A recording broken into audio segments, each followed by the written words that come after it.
Another reason why the werewolf concept exists is because of the real wolf attacks that have plagued humanity over the last 1700 years, proven by town, village, and province records. The 17th century European sector of the Russian Empire alone is an area of which hundreds of people were killed from wolf attacks. In 1849 through 1851, 376 people were killed, of which 110 of them were children, and the other 266 were adults. 1870 through 1887, 1,445 people were killed from wolves. In 1889, 203 people also lost their lives. But this is just one location that the years have taken their toll, whilst in other areas the same thing was happening. British India is also on the list of high death ratio from the wolf, of which in 1875, 720 people were killed, and in 1878, 624. In Estonia, from 1804 to 1853, 111 people were claimed by non-rabid wolves, and again, the majority of the deaths were children, of which the number had reached to 108. Even prior to the 11th century, there are records of deaths by wolves in ancient Japan, where in 851 a child was killed within the house of a Shinto priest. In 886 one person was killed at the Kamo Shrine, and in 957 3 women were killed in Gakkan, Hokkaido, Japan. History has records of wolf attacks that struck so much fear and demand that some of them grew famous, such as the Beast of Gevaudan. The Beast of Gevaudan terrorized the Margeride Mountains in south-central France from 1764 to 1767. The beast was described by eyewitnesses as having fierce teeth and an unusually large tail. Its fur had a reddish hue and was said to radiate a horrible smell. It killed its victims by tearing at the face. Between 60 and 123 people were killed during its reign of terror. The first attack that provided a good description occurred on the 1st of June in 1764. A woman from Langan saw a large, lupine creature emerge from the trees and charge directly at her. Fortunately, the creature was scared off by the farm's bulls. The first victim was claimed on the 30th of June near a village known as Les Hubaks, which was relatively close to Langan. The creature's attack method was unusual. Instead of going for the throat or legs, it attacked directly at the face and head. This is why most victims were found with their head crushed or missing. The beast also targeted people instead of farm animals. Many of times it would attack someone in the same field of which there were cattle. It is difficult to sum up of the amount of deaths and wounded, but an estimate based on official documents gives over 198 attacks, including 36 wounded and 88 dead. Other sources could expand these results to over 306 attacks, including 51 wounded and 123 dead.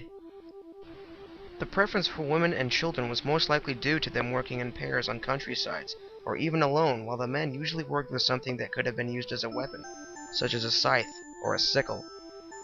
On January the 12th, 1765, Jacques Portefeuille and 6 friends were attacked by the beast, but they drove it away because they had stayed together. Their fight caught the attention of King Louis XV, who rewarded the boys 300 livres. The king then hired wolf hunters, John Charles Marc Antoine Vimel de Neville and his son, John Francis, to kill the beast. They arrived in Clermont-Ferrand on February 17, 1765, bringing with them 8 bloodhounds which had been trained in wolf hunting. They spent several months hunting wolves, believing them to be the beast, but the attacks continued. They were eventually replaced by Francis Antoine, who was made lieutenant of the hunt by the king. He arrived in Limousin on June 22nd.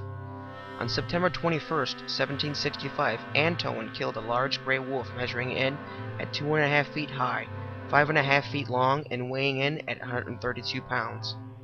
It was agreed that this was rather large to be a wolf, and was assumed that it was the beast. The wolf was stuffed and sent to Versailles, where Antoine was received as a hero, receiving a large sum of money as well as titles and awards. However, on December the 2nd, 1765, the beast attacked again in Le Bessel-Sainte-Marie, severely injuring 2 children. Dozens more fatal attacks were reported to follow. Finally, the killing of the creature that marked the end of the attacks was credited to Jean Chastel at the Saguenay des Alveros on June 19, 1767. Legend has it is that Jean, who was with this hunting party, was sitting down and reading the Bible. Once he had begun to pray, the creature came into sight, and after finishing his prayer, shot and killed the beast.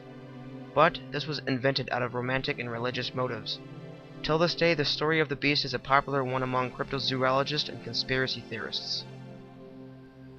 During these years, in a location in the northwestern region of France known as Paraga, a pack of man-eating wolves terrorized the province by killing 18 and wounding many other people before they were eliminated. They had dominated the area throughout February in 1766. Louis XV had taken interest in the case after rewarding a sexagenarian man armed only with a billhook for saving an armed marksman and his companions from the wolf pack after their gunpowder had been depleted. The man's reward was cash and an exemption of military service for his children. Afterwards, records show the citizens of Paraga killed 3 wolves and a professional hunter slew a 4th. The general hunt ended in the death of 2 wolves, 1 male and 1 female. The female wolf was noted to have 2 rows of teeth, suggesting wolf-dog hybridization. The Wolf of Soissons was another man-eating wolf which attacked the commune of Soissons, northeast of Paris, over a period of 2 days in 1765, attacking 18 people, 4 of which had died from their wounds. The first victims were a mother and her unborn child, which were attacked in the parish of Septmont on the 29th of February. The locals had taken her baby, a mere 4 to 5 months old, from her womb to be baptized before the beast struck again not more than 300 yards from the scene of the first attack. Madame d'Ambry and her son survived by fighting together. On the 1st of March, a man was attacked near the hamlet of Corsalis, but survived with head wounds. The next victims were 2 boys, named Beaucoup and Marshall, who were both badly wounded on the road to Paris. A local farmer lost part of his face to the beast before escaping to a nearby mill, where a boy was caught unaware and killed. After these horrific attacks, the wolf fled to Bezaches, where it partially decapitated a woman and severely wounded a girl who ran screaming to the nearby village for help. Angry villagers set an ambush for the body of the latest victim, but when the wolf returned, the villagers found themselves fighting for their very lives. The arrival of more villagers put the beast into retreat. They chased it into a nearby courtyard, and it got into a fight with a chained dog.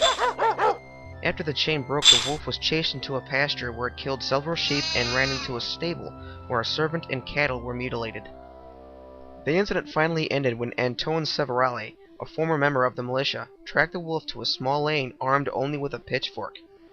The wolf tried to attack, but he pinned its head to the ground. 15 minutes had passed by when finally an armed peasant arrived and shot and killed the beast. Severale received an award of 300 livres from King Louis XV for his bravery. Earlier, in 1685, an unknown amount of people were killed by wolf attacks in the Principality of Ansbach, which back in that era, it was known as part of the Holy Roman Empire. Originally, the wolf began to feed on livestock when it soon turned to women and children to satisfy its hunger.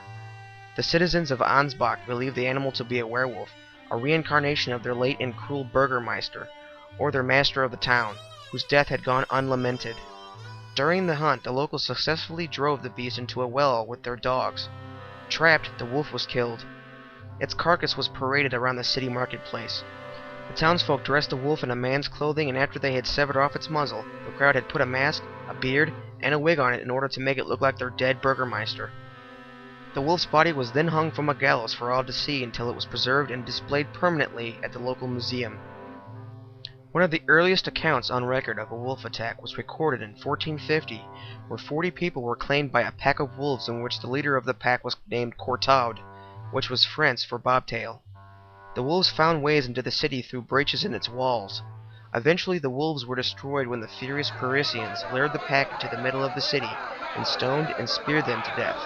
These wolves would later on be known as the Wolves of Paris. Surely all these accounts of wolf attacks are a reason that the concept of the werewolf exists, because there were unusual accounts where the wolves had strayed away from their eating habits and gone straight for human beings. This was seen to be highly unusual in that era, and is most likely to be responsible for sparking fairy tales and legends that we now know today.